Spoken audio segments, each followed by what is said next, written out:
जय माता दी दोस्तों, कैसे हैं आप सभी। दोस्तों आज हम इस वीडियो में बात करेंगे 1 और 2 दिसंबर 2021 के वृश्चिक राशिफल की।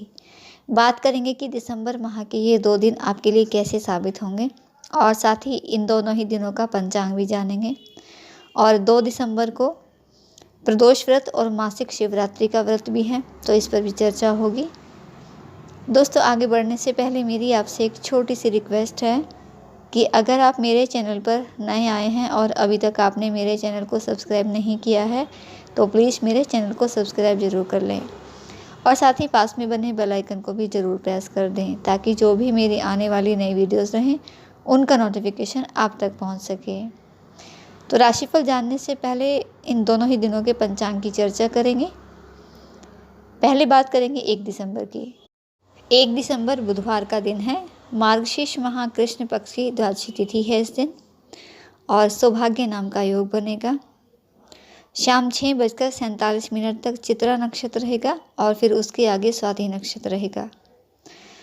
चंद्रमा इस दिन तुला राशि में गोचर करेंगे। सूर्य जो कि वृश्चिक राशि में विराजमान चल रहे हैं और इस दिन का राहु काल का समय दोपहर 12:09 से लेकर 1:28 तक का है।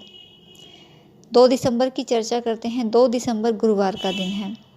कृष्ण पक्ष की त्रयोदशी तिथि है और रात 8:29 के बाद चतुर्दशी तिथि प्रारंभ हो जाएगी। शोभन योग रहेगा और शाम 4:58 के बाद अतिकर नाम का योग बनेगा। साथ ही शाम 4:28 तक स्वाति नक्षत्र है और फिर उसके बाद विशाखा नक्षत्र रहेगा। चंद्रमा इस दिन भी तुला राशि में ही गोचर करेंगे और सूर्य जो कि वृश्चिक राशि में ही विराजमान चल रहे हैं। 2 दिसंबर का राहु काल का समय दोपहर 1:28 से लेकर 2:47 तक का है। तो कोई भी शुभ कार्य करें, नया निवेश करें, नए काम की शुरुआत करें तो राहु काल में करने से बचें, क्योंकि राहु काल में किया गया कोई भी कार्य शुभ फलदायी नहीं होता। तो ये थी इन 2 दिनों की ग्रह नक्षत्रों की स्थिति और इन ग्रह नक्षत्रों की स्थिति के आधार पर ही आपके राशिफल की चर्चा करेंगे। तो जानते हैं कि कैसे रहेंगे 2 दिन आपके लिए।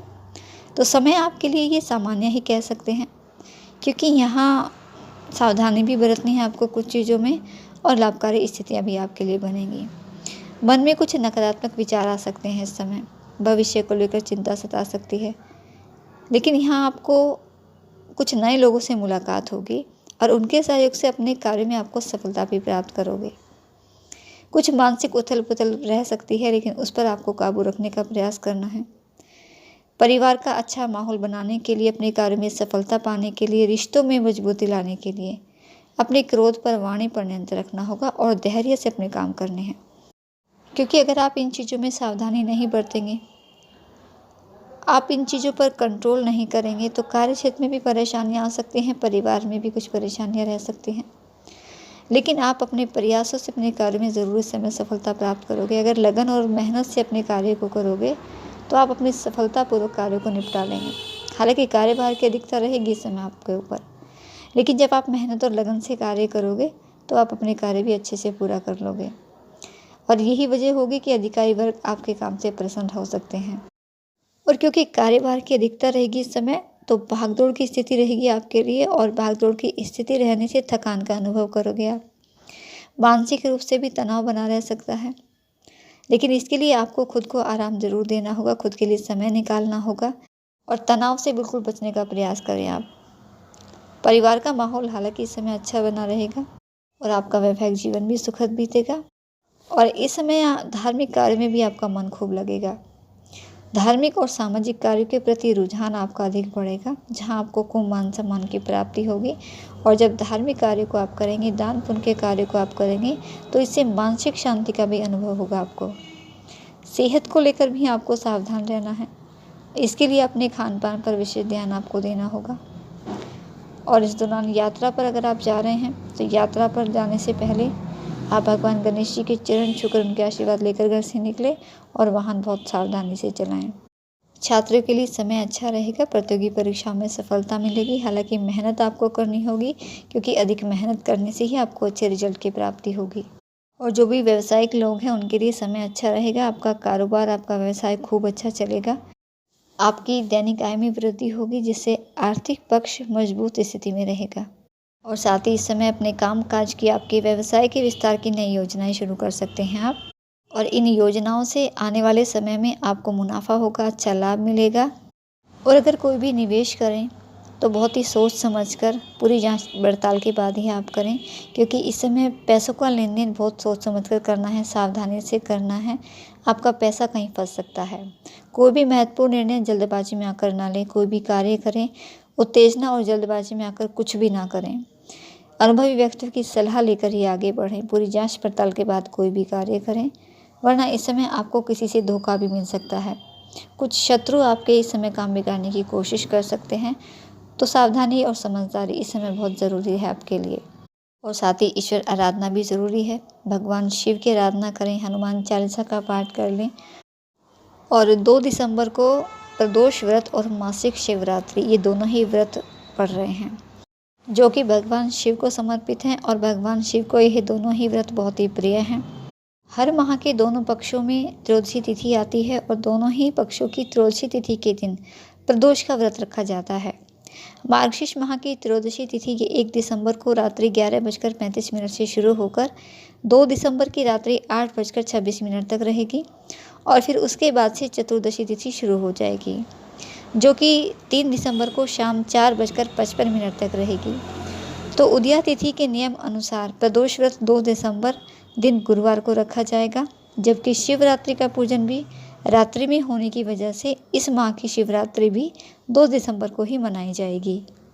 तो प्रदोष का व्रत और शिवरात्रि का पूजन ये एक साथ होने के कारण विशिष्ट फलदायी है। तो इस रात्रि जागरण कर भगवान शिव के मंत्रों का जप करने से मनोवांछित फलों की प्राप्ति होगी। और इस दिन भगवान शिव का पूजन करने से सभी पापों का नाश होगा। भक्तों को मृत्यु के बाद मोक्ष की प्राप्ति होती है। माना जाता है कि ये व्रत भक्त के भाग्य को जगाने वाला है। और इन व्रतों को रखने से कुंडली में चंद्र की स्थिति भी मजबूत होती है। इससे व्यक्ति की मानसिक स्थिति बेहतर होती है। और वार के हिसाब से प्रदोष व्रत का बहुत ही अधिक महत्व है, और हर दिन का अलग अलग महत्व होता है। तो गुरुवार के दिन ये व्रत पड़ने के कारण प्रदोष व्रत को गुरु प्रदोष व्रत कहा जाता है। और प्रदोष व्रत ये भगवान भोलेनाथ को बहुत ही प्रिय है। ऐसी मान्यता है कि इस व्रत को करने से भगवान शिव शीघ्र ही प्रसन्न हो जाते हैं और भक्तों के सभी कष्टों को दूर कर देते हैं, उनकी समस्त मनोकामनाएं पूर्ण करते हैं। शास्त्रों में यहाँ तक कहा गया है कि प्रदोष व्रत को 2 गायों के दान करने के समान पुण्यदायी माना गया है। और इस व्रत में शिव की पूजा हमेशा प्रदोष काल में ही की जाती है। और शिवरात्रि के दिन शिव और पार्वती जी के पूजन से सभी सिद्धियों की प्राप्ति होती है, सभी मनोकामनाएं पूर्ण होती हैं। तो इसलिए इन दोनों ही व्रतों का एक ही दिन में पढ़ना ये एक बहुत ही शुभ संयोग है। तो व्रत को करने के लिए सबसे पहले सुबह सूर्योदय से पहले उठकर स्नान आदि कर लें और व्रत का संकल्प लें। पूजन की तैयारी कर लें पूरी, और फिर भगवान शंकर का ध्यान करें। पूजा के दौरान सफ़ेद कपड़े पहनना बहुत ही शुभ माना जाता है। भगवान शिव के मंत्र ओम नमः शिवाय का जाप करते हुए भगवान शिव को जल, चंदन, पुष्प, प्रसाद, धूप आदि अर्पित करें। इसके बाद प्रदोष व्रत और मासिक शिवरात्रि की व्रत कथा का पाठ भी जरूर करें। आरती करें अंत में, और पूजा के अंत में क्षमा याचना भी जरूर करें। तो इस तरह से भगवान शिव और माता पार्वती जी का पूरे विधि विधान के साथ पूजन करें, उनका आशीर्वाद लें। तो दोस्तों ये थी कुछ जानकारी आपके लिए। वीडियो अच्छा लगे तो वीडियो को लाइक करके ज़रूर जाइएगा। आपका दिन शुभ रहे। माता रानी आपको और आपके परिवार को स्वस्थ रखे, इसी मंगल कामना के साथ जय माता दी।